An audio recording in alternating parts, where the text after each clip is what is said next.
Hi, and welcome to another episode of DIYing America, the show where we explore civic hub building for democracy in America.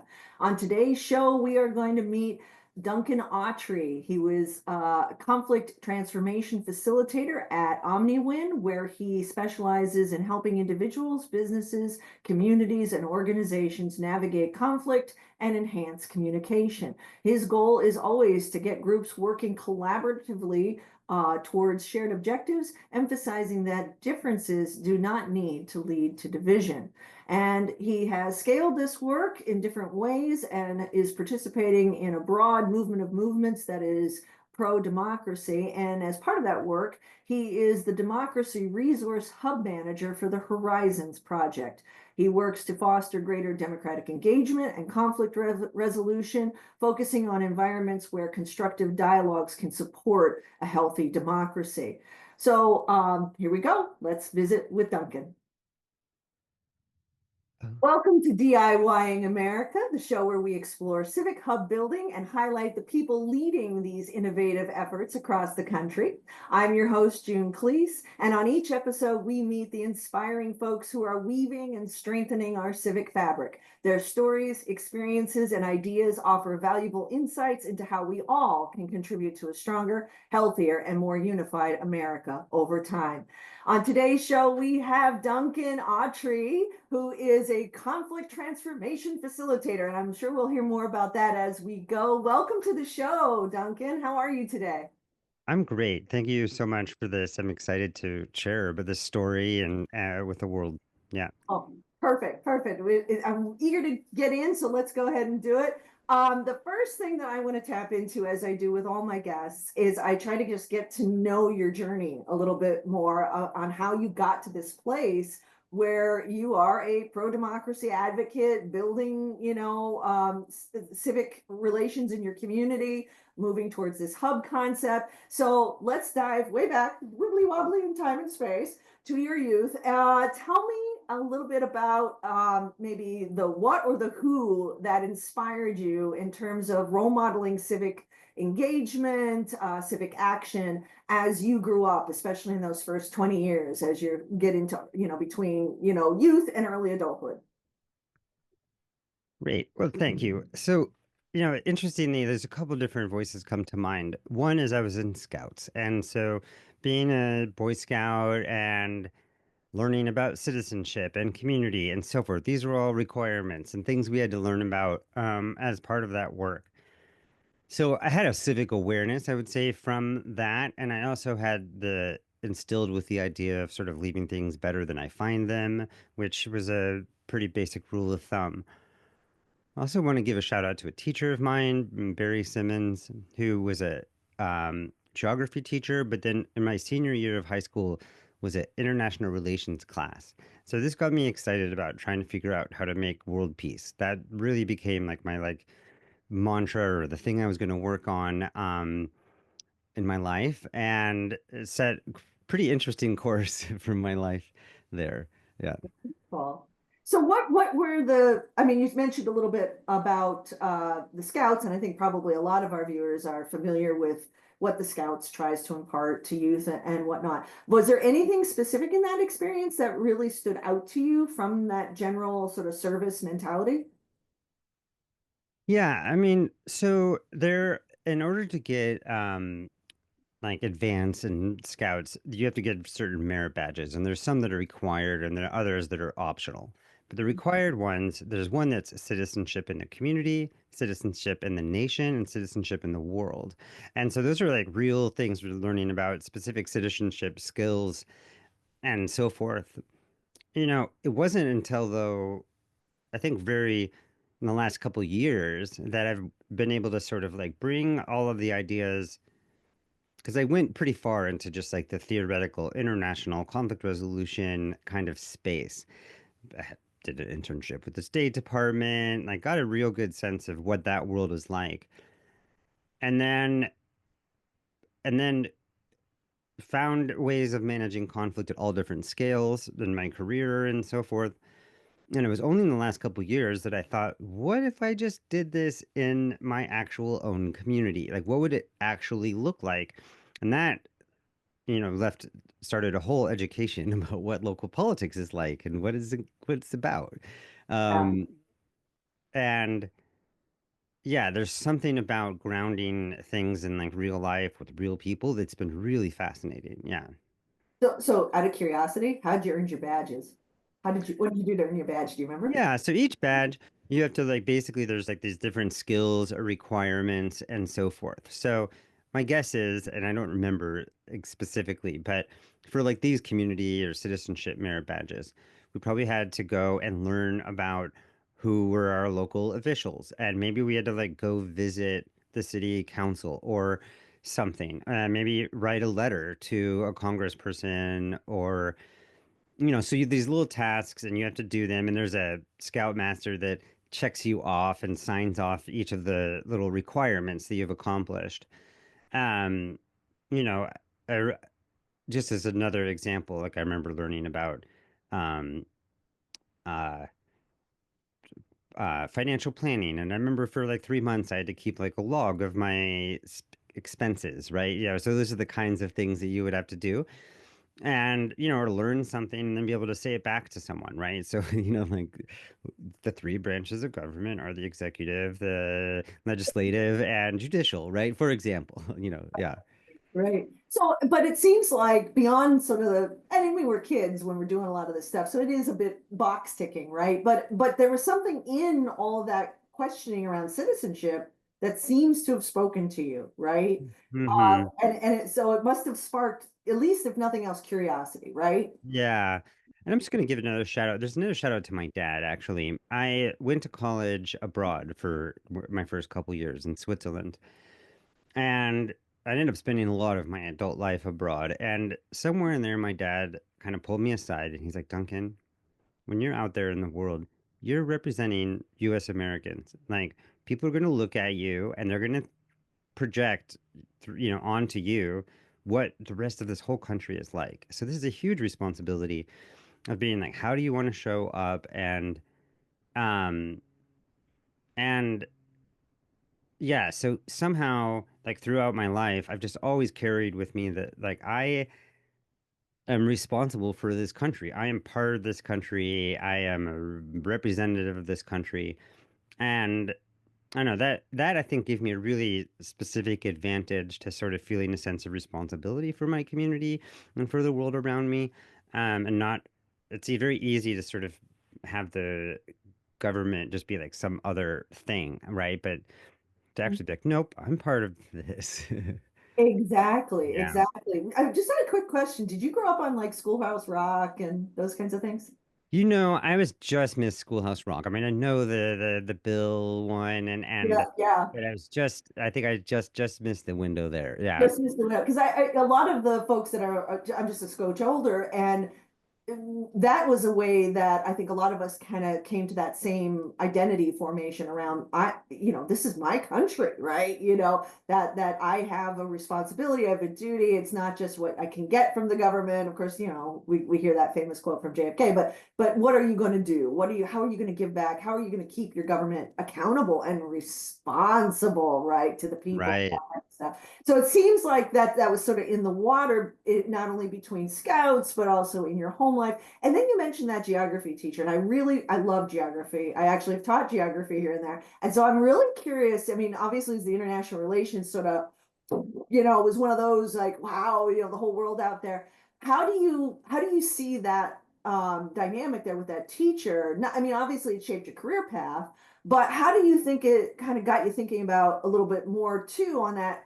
Oh, this responsibility to democracy and this country. Did anything kind of gel in there from what that teacher provided?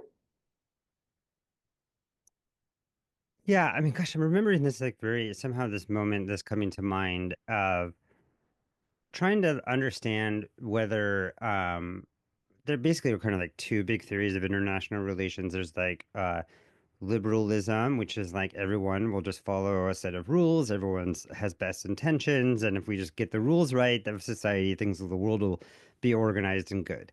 And then there's the realism perspective, which is up, everyone's out there to get you. You can't trust anyone, and you better be prepared for, chaos and things. And Um, I struggled with this because I wanted to be a realist, right? But my professor's like, no, Duncan, you are full on like liberal idealist. You know, like that's you're trying to. Um, there was a gap in international relations between when I was in high school in like the late 90s to when went to graduate school to study this again. A new guy named Alexander Wendt had come along with a third approach, which is called the constructivist theory, Yeah, right. and basically said, well, it actually is either rule-based world, there everyone's good, or it's evil and anarchy, depending on how you act or how you treat it. If you treat people like they're enemies, they'll be enemies. If you treat them like they're friends, and he basically proved that like 300 nuclear weapons in England is not scary. Three nuclear weapons in North Korea is. And that kind of breaks the whole thing down.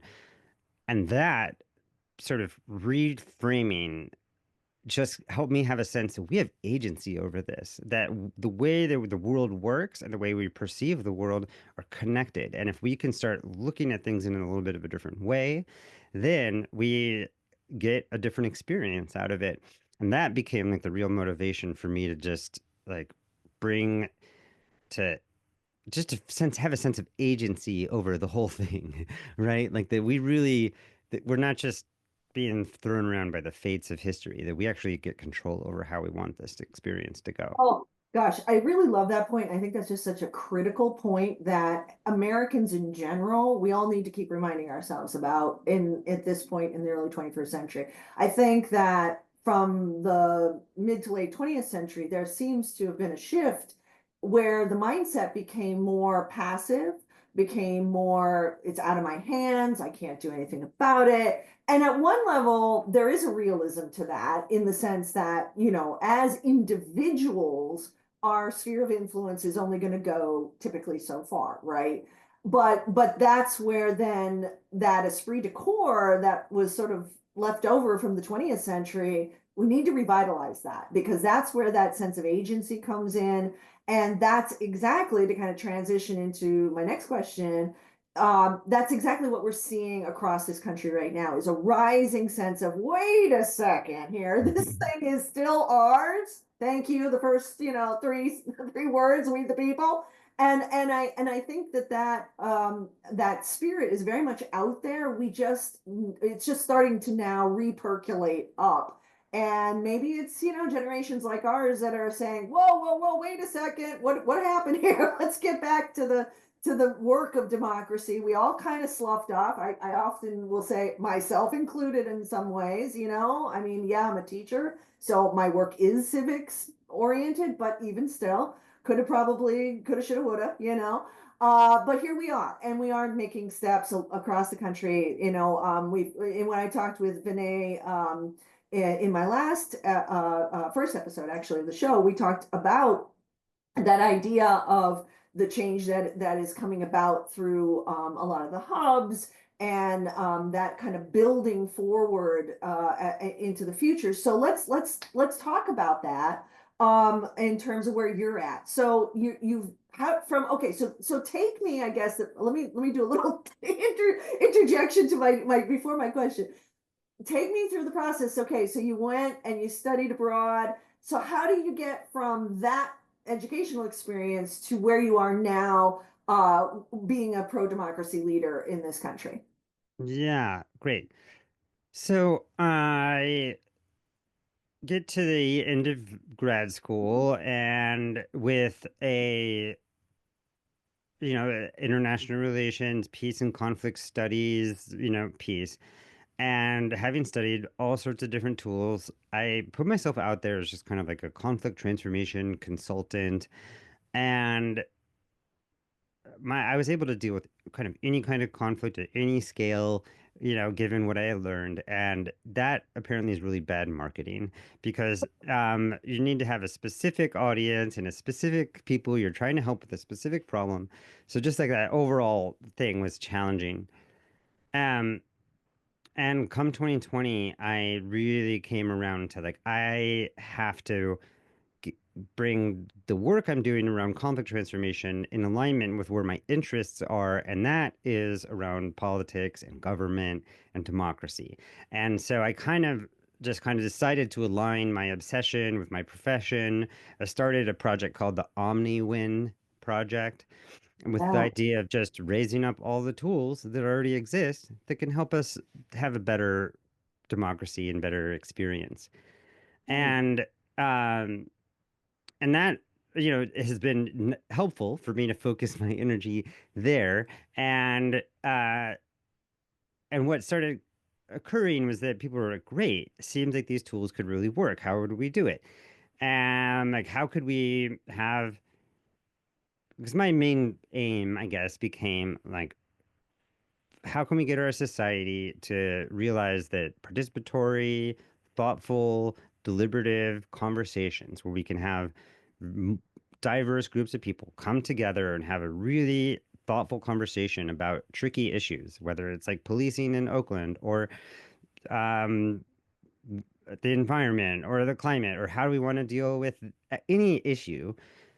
There's a way to have a good conversation. The more diverse perspectives, the better the conversation is. And so we can totally get people to come to consensus around things. It's just these tools exist. So I'm like, how do we bring them in? And so I started working with folks on how to bring them in. They're like, well, could you do it this way or could you do it this way? And my thought is, we're just going to have to prototype this. Like, right? Because you're asking, how can a single individual start get democracy to happen in their community, right? I'm not really sure exactly, like Right. who would do that and where would we start and so forth. So that question was brought to me last spring, I guess, uh, and I spent a good bit of time going into city council meetings and seeing what was going on over there, and um, and eventually discovered that there's like a neighborhood government structure in Oakland and that I could get involved with that. So I started getting involved with my neighborhood as like a place to try to see if better democracy tools could work. So that was the through line a little bit. Yeah. Yeah, and so now you've landed in this work, and of course you're involved nationally, especially with Better Together America, and there's other projects and such that you've been involved with. But let's focus, and I want to just for our viewers, I want to mention that it's in California, in Oakland, California. So tell me a little bit about this neighborhood that where you brought the tools in. How were they received? What kinds of things did you find yourselves using them on? And then we can maybe look at, well, how can this potentially go towards the civic hub? What challenges you may or may not have, those kinds of things. But yeah, let's dive deeper into that. I'm curious about the neighborhood elements. Great. Yeah. Right. So I'm in Oakland, California. I'm in the Temescal neighborhood of Oakland, and Oakland has a structure that's part of their community policing structure of neighborhood councils, right? And so it happened that we were starting a new neighborhood council in my neighborhood last year. And so I ran in the election and I got elected to be one of the community representatives in the leadership.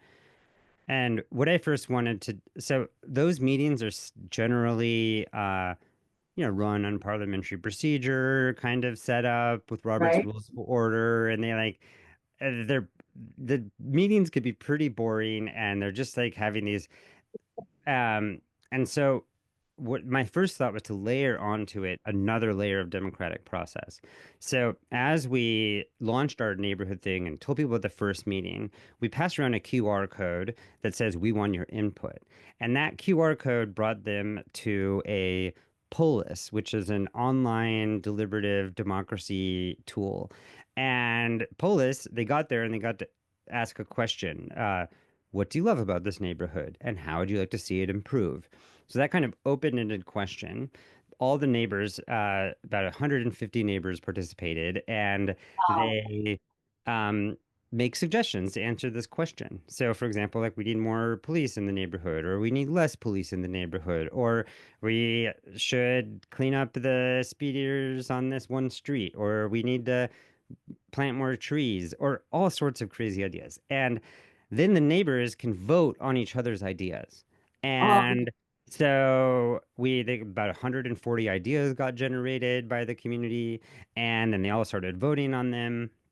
And the Polis technology helps us find like groups within the data. So we were able to then identify that, okay, there are certain interest groups here, that people who want more policing also don't feel safe, or the people who feel safe want to help out the homeless folks more. And so we basically were able to get all this information. And from there, we brought everyone together for a neighborhood dialogue. So everyone was invited to come to a conversation. And the first thing we did was kind of go over here's what people are yeah, interested in, here's the ideas that are popular, here's what's not popular.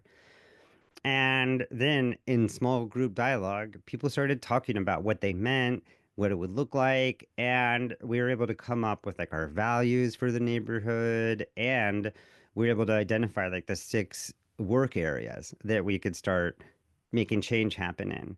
And and we started with the principle that no one's getting left behind, right? So if someone's not like, I don't like that, then it's not something we're going to do. Does that make right. sense? Yeah. Oh, yeah, yeah, yeah. So there's an element of, well, obviously both, the decision making through voting, but there's an element through the deliberative dialogue aspects of consensus building. Exactly. And the way that the poll's set up is it's not like a voting thing where if everyone votes for one thing, then that proves to be the most popular. All it with the way the voting ends up putting out the information is it just shows that like where the interest is, and so like you can kind of see that people who like it creates clusters of the groups, and so you end up finding out there's four groups in our neighborhood that actually have different interests, and so we have to figure out how to meet all four of those groups' interests as opposed to this is the most popular idea, if that makes sense. Love that. I love Yeah. that. Yeah, because you're focusing on the people, not the product alone. And I mean, Mhm. obviously there will be products, but it's first and foremost about the inclusive elements of building that, well, a democracy at work, right? For sure. Exactly. Yeah. Yeah. So that's And so. Oh, go ahead. I mean, one of the things that the reason why we did this like combination of the polis plus the dialogue is that it's like a really easy replicable combination because you just put out one invitation, tell people to come participate, and when they're there, they can sign up to register to be part of the dialogue, to talk about what the information is. And so we've done this now twice through in the last year. So we were able to do it again. Um, and so, we can now put various topics into this, and it's very easy to replicate, I guess, is what part of what the goal was. So yeah. So you tested that hypothesis. It worked. It was replicatable. What differences did you see between the first round and the second round of doing it? So the first round was that question about what do they love about the place and how they want to improve it. And the second one was Um, what do you want to hear from? Because it was right before the election just last year or this year, earlier this year. And the question was about what they want the local officials to focus on or prioritize. So whether it's the school board or the city council, like what priorities do you want them to go? Um, Honestly, the question was a little too close to the previous one in the sense that people were like, didn't we already have this conversation? And it's like, well, no. Before we were talking about what we do, and now we're talking about what the government does. So it was a little confusing, but it ended up being really useful information because we had a candidates forum. And so we were able to give those candidates like, here's what the neighborhood wants you to prioritize. And they found it really useful, at least. Yeah. That's awesome. That's awesome. In the human to human element of it, um, did you find people who had been through the process the first time felt like, oh, a little more empowered? Were people more relaxed when I mean, we would hope, right, for the second time around? Did you have more people engaged the second time? How'd that go Yeah. in terms of that? Yeah, this is actually pretty interesting. There's a hard lesson that I had to learn in this last year, and I have to like figure out how to integrate the lesson still.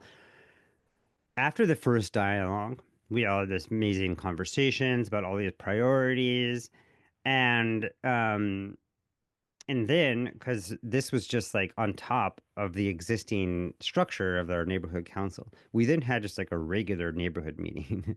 And people were Um, like, why are we doing this super boring meeting? Mm, and when do we get to do all the stuff that we talked about?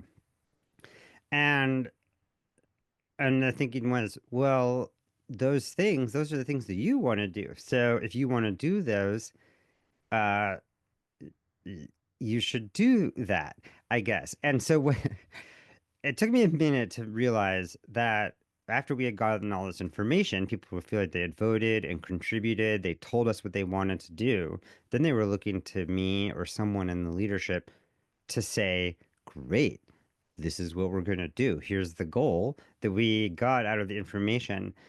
But as a facilitator and a mediator, like my skill set is helping people come to consensus and helping people resolve their conflicts. And so that's what we had done. And I just was doing that over and over again. And people are like, we don't need to come to agreement because we already did come to agreement. Now we need someone to tell us what to do. And this is where I learned that I don't have organizing skills. Like that, there's a whole skill set of leadership and organizing where at some point you take the information from democracy and then you do something about it. And that was really interesting because um, yeah, so only a couple of the groups actually picked up some steam because they were able to be like, sure, we'll go do our own thing. right. And so, anyways, this hopefully that makes sense. No, it does. It Yeah. does. Well, and it's also and if we can kind of maybe segue a little bit into the hub building concept, the idea, as folks who've been following the show know, is that we're looking at the building of these hubs. There are already pilots, and you're working on some of that there in Oakland, right? And that are going on around the country. There are different stages, different phases, different successes, different challenges, as you would expect, because it's very individuated to the each community. But as you think about, the dynamics of that process, part of what in hub building, especially if a person or persons are saying, "Oh, we want to get a hub going," is to sort of distribute the weight of the skill sets that are there amongst the people who basically show up for it, right? Say, Hmm. there's four people have just said, yeah, we want to do a civic, hub.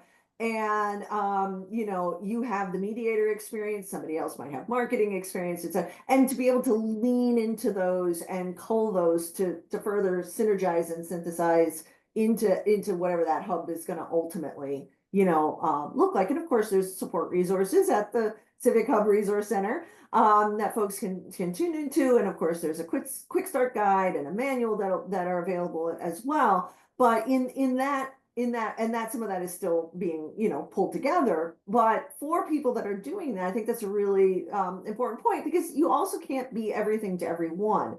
And I see this, maybe you see it too. I see a lot of burnout in amongst a lot of the pro-democracy workers. Very, very impassioned, very spirited, very devoted to this cause. But there's a lot of burnout because folks are really trying to sometimes be, Jills and Jacks of all trades kind of thing in that local. And that's hard. And you're right, people do have a natural tendency to say, okay, we've kind of done it. Well, now, okay, lead us, onward, Duncan, to the future. And Right. that's not always fair to distribute that weight, which of course democracy, not being a spectator sport, you want that on the ground. Hey, okay, we're gonna pick up that banner. And but you had, how many did you say? Three of the, or two out of the four groups took a project? Oh, I mean, that's let me see. So, I mean, of the different sort of like interest areas that came Yeah. up in the neighborhood, one of them was like about trash cleanup, another one is about tree plantings, other was like about better business relationships and so forth. We have a monthly trash cleanup thing happening now that was a result of this. We've planted probably like we've we've raised like $8,000 to plant trees, and so the tree beautification team, like the green team, really kicks some ass. And uh, there were some folks that went and mapped all the potholes in the neighborhood, but we didn't get all the way to the step of like sending them onto the city or figuring out our priorities. But those are just examples of the kinds of projects that got picked up. That's wonderful. But to answer, I think some of like the bigger question I think that you're touching on here is so um in the same time period, I also have been trying to figure out how to start a Bay Area democracy hub. And that would be a gathering of people who are interested in like improving democracy from various interest areas and so forth. Now the scale difference between like my neighborhood and like the Bay Area is huge, right? So, so my neighborhood maybe 6 to 8 thousand people in it, right? Oakland has about 350,000 people in it, and then Alameda County is only like one of 9 counties that are going around the Bay Area, and it includes San Francisco and San Jose, which is like one of the top 5 biggest cities in the country, even. And so, great. So we have millions of people, and when I get to that scale, now I can find, and I have a list of like 10 to 20 people who I think would be really good allies to start working on promoting democracy in this Bay Area level scale. And last year, I invited a bunch of them over to my living room, and we all met in person, and we talked about what our definition of democracy is. Um, but then we got stuck on like, well, what are we going to be doing together? Like, what's the goal? And I couldn't figure out what that exactly was because I wanted to have us make that decision as a democratic process. So, on one hand, I have like, dozens of people that are interested in doing something on this large scale. And then I am alone doing something on this micro scale in my neighborhood. And there's not any other person in my neighborhood that is like holding the vision of democracy improvement and so forth.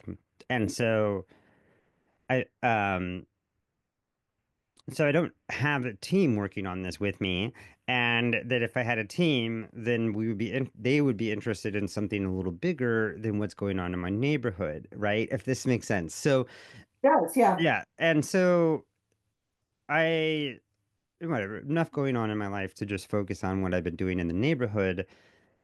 But as I'm looking forward to this, like going into the next year, I'm excited to start reaching back out to the people who might be good allies to do more work because this small replicable process that I just did in my neighborhood, we can do it in their neighborhoods. Gonna say, Or we could do it for all of Oakland, or we could do it, I mean, there's when you can within a weekend hand out a flyer to every door to start the process, that scale is nice. The Bay Area is pretty big. yeah. So I don't know how we invite everyone into a process.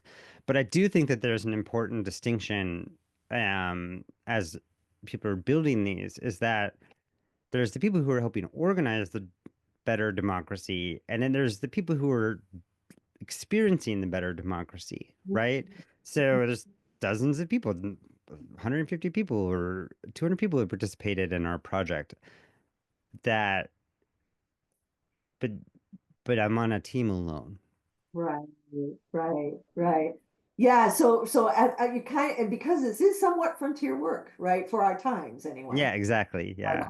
yeah, yeah. So that's an interesting element. So kind of let's maybe turn a little bit more towards some of the aspect of hope in this.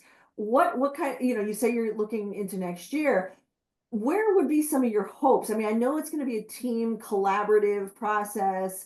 So that would leave a lot of ambiguity to potential answer here. But with that said, in terms of you as the visionary, and the person on the front lines there with this, what kind of hopes do you have, let's say, for the next 2, 3 years in the hub building side of the work?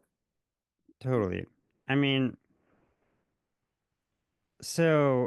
first of all, I'm really excited to like be sitting on like a proof of concept that works and that we were able to get to coherence, at some scale, right? Right. Um, and so that is something that I'm curious in replicating more. The way my dream goes like this.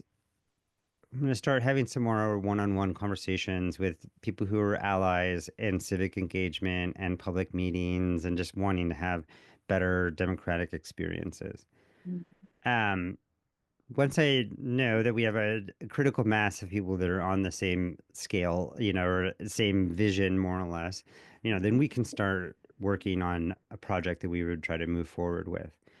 The one that I'm most excited about and feel most ready for is uh, to do kind of the similar process. We're using like a polis or an online a digital democracy tool plus a dialogue, but with media. So with local media, we happen to have some really great local media companies here called the City Side Media, and they're a nonprofit, and they're like really all about like doing good local media and so forth. And we learned from some colleagues that for local journalists, the opportunity to sit down in a thoughtful dialogue with citizens is pure gold for them. Because it's actually really hard to find out what people want without going through some polling company, which is just going to be giving you one thing, or actually asking advocacy groups that have their own ideas about it, right? So the ability for a journalist to sit down with a couple citizens talking about an important issue and taking the time to actually talk it through and weigh the options is something that journalists can then tell the story. This is what people actually think, right? And that is something that's really powerful, and local media needs that capacity to be able to sort of shine and so forth. Right. So what's so there's either we like work with these local media to convene some dialogues, or we also have a lot of turnaround. We just got a lot of folks that just recently got elected. So I've also been thinking about what it would look like to lean on these newly elected officials and to tell them that they could, or that we could help them have better participatory democracy infrastructure supporting them with the uh, things that they need to talk about. Yeah. Um, so those are kind of steps along, but I guess I probably should still paint the picture of what I think this might look like in the future. Yeah. Yeah, well, it absolutely gives a concrete kind of next steps that I think make a lot of sense. And plus, I know from my own, study of what's happening in the country right now across this broader kind of movement of movements for democracy. There's a lot of talk about journalism, and local journalism is getting something of a renaissance. That's just starting right now, I would say, and starting to hit a bit of critical mass where they're coming together themselves to further promote what they're doing, and et cetera, as a counterforce to having such a nationally dominated narrative, right? Where we forget that we live in communities and states, right? So I think it's a wonderful, strategy to keep in mind, and is a win-win for democracy because, the role of journalism in democracy, right? So continuing on to that sort of broader vision, any other hopes that you have, or kind of sort of big Yeah. dreams? I mean, the way I think about this is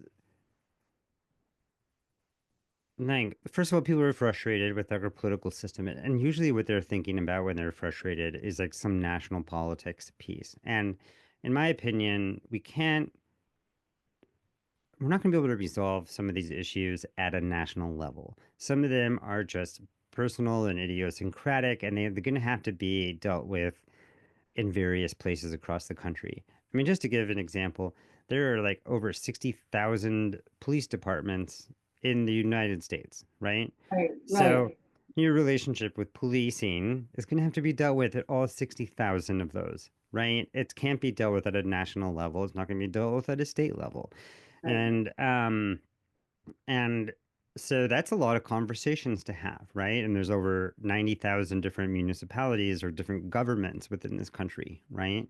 And so um and so we need to get that capacity down into like a scale that works, where people who are the representatives, whether they're representing you in the city, in the county, a state, or your legislative district, Right. like they need good information. If we're going to have a representative democracy, they need to be able to know what people actually think. And as far as I can tell, there's not really any existing systems to do that, right? So if an elected official wants to get opinions, they might hire someone to go get that information, or they might have some of their staff do some public engagement meeting. Those Yeah. meetings are frustrating because they're like a one-way conduit and everyone's just getting yelled at for a bunch of hours or told things and there's not really an ability to give impact or input and so forth. So Reinforce some of the negatives that you see when you think about national politics, right? totally, yeah, exactly. And yeah, I mean, one of the motivations for me, my local city council guy, last year had a meeting about public safety, and public safety is a big issue in Oakland these days. And because there's a lot of people that don't want there to be more police, and there's a lot of people that want there to be more police, and that's like an ultra blue lefty Oakland. That's what the fight looks like.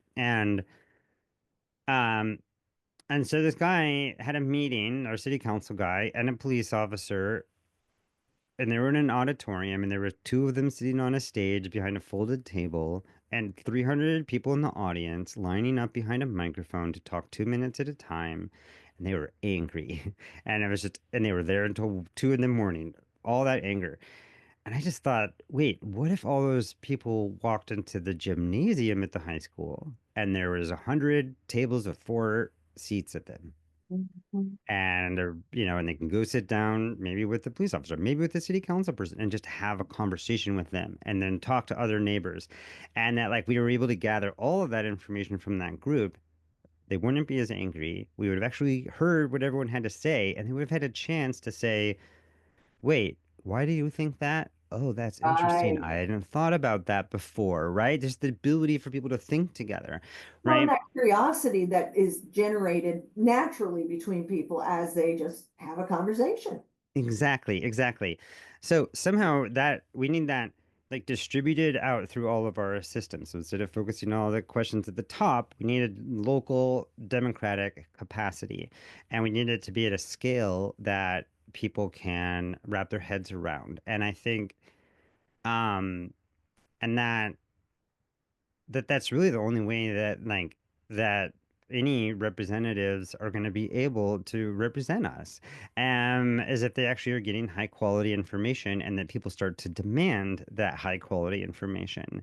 And And be willing to participate in providing it, which takes us right back to what we were talking about at the beginning with, what the revitalization of democracy that's needed is that element of citizen actor, right? That versus the citizen consumer that we hear, people talk about. So the creator, right, element of it. Yeah. right, exactly, exactly. Yeah, and so in order to get that dist capacity distributed, the way change happens, as far as I can tell, is you do something that looks better than what's already happening, and then people want to be part of that, Yeah. right? Yeah. So my hope is that we'll start creating opportunities for representatives at different scales to actually find out what people actually think, in really effective ways, and then for them to then take that to say, like hopefully the others, their peers, will say, "Wait, how did you get that information? Can I get some of that information?" Right? And the thing is like politicians are risk adverse. They don't want to try the first new brand new thing, but they Yeah. also don't want to miss out on a cool thing that's happening, right? And so my hope is that once we can get some like living examples of elected officials that are actually getting high quality information and like holding a real democracy, that other elected officials will want that, and that will create like a demand, institutional demand for it. So yeah. Right, right, absolutely. So we're kind of coming up towards the end of our time, so Yeah. I have one question before we get to the final question, and that is if you could, right now across this country, we know people are working towards this aim of getting more civic hubs going, and they can be small scale, statewide, regional, whatever they might be. And in that capacity, if you had to think of one piece of advice just from the journey you've taken on this so far, just one piece of advice that you can think of to give somebody, say, okay, Duncan's wisdom here, right? From what you've experienced, what would it be? Hmm. I know it's always challenging when somebody says, just that one piece of advice, right? I would say that uh like really think about where the real interface is between like what you care about and what's important to you and how the government works. Because it's a little more surprising to really notice that the things that are really going to impact your lives are happening at the local level and they actually want to hear from you. And there's space for it, it's accessible. And so the things that are actually impacting your lives are all part of our local democracy, and that the like bigger picture like national peace is a little bit of a distraction from like what it is that you actually are trying to do. And it's like you can get a lot of mileage by just going and finding out like what's going on in my local government. Such sage advice, really, truly. And to remember that, democracy happens where our feet are, right? And that's just so critically important for Americans to not only remember, but now to rethink their civic identity, their citizen identity, whatever you want to say there, that okay, this is about a verb, it's not a noun. I need to Yeah. get out there and think about, like you said, just starting as simple as going to my city council meetings could be part of that. But then where could this journey in terms of discourse with our elected officials so that, and there are employees and we have to remember there are employees. And so, Yeah. they need direction. Employees. Right. We're the ones that were in charge here. And I heard this great thing about like if you find yourself in traffic and you're annoyed that there's traffic, Yeah. it's worth remembering that if you're sitting in traffic, you are traffic, right? And this is the same thing. If you're frustrated about our government or our democracy or this country, you are the democracy. You are this country and you are the city. So that, that kind of that separation from it and just remembering that, like, yep, this is you. If you don't like it, unfortunately, that means you're responsible for fixing it. Exactly. Right on. So, okay, so let's think about we are like bibbity bobbity boo. Okay, we've got our magic wand. It is maybe, I don't know, 50, 75, 100 years in the future. And however children are learning about this, I don't know. We'll leave the AI thing in suspension, okay, in this analysis. But what do you want future generations of students to know about these efforts? Not just in Oakland, but from other observations you've had, because you're in touch with so many people across the country with this work, and involved in different projects. What would you want them to know about these efforts to preserve and advance our democracy in the early 21st century? I would say that this is we're all doing an experiment, right? And this is an and that was started in 248 years ago as of right now back. And that the experiment is if we decide to work together across our differences, can we get something amazing out of it? And the US has proven for a long time that yeah, you can get some pretty amazing stuff out of it, but it's not in our human nature to collaborate across differences. Our human nature does not want us to trust people who are different than us. And so we have to constantly be fighting our human nature to collaborate, Right. to create this something, e pluribus unum is the motto, right? Out of many, one. In order to have that, we have to be able to double down and triple down, and every generation has to recommit to Oh, yeah. We like working across our differences. These are our fellow people. Even though we don't trust them, we're on the same team. And that's going to continue to be true. And every generation has to recommit to this, or it'll come undone right away. Uh, Yeah, yeah, yeah. Absolutely wonderfully put. Wonderfully put. I really appreciate spending time with you, Duncan, always, but especially here on DIYing Democracy. So thank you so much for being with us. And thank you, audience, for joining us. This program is produced by the Waging Dialogue Project in collaboration with Better Together America and a whole host of people that are just out there willing to come on and share their stories. And we look forward, as ever, to seeing you next time on DIYing Democracy.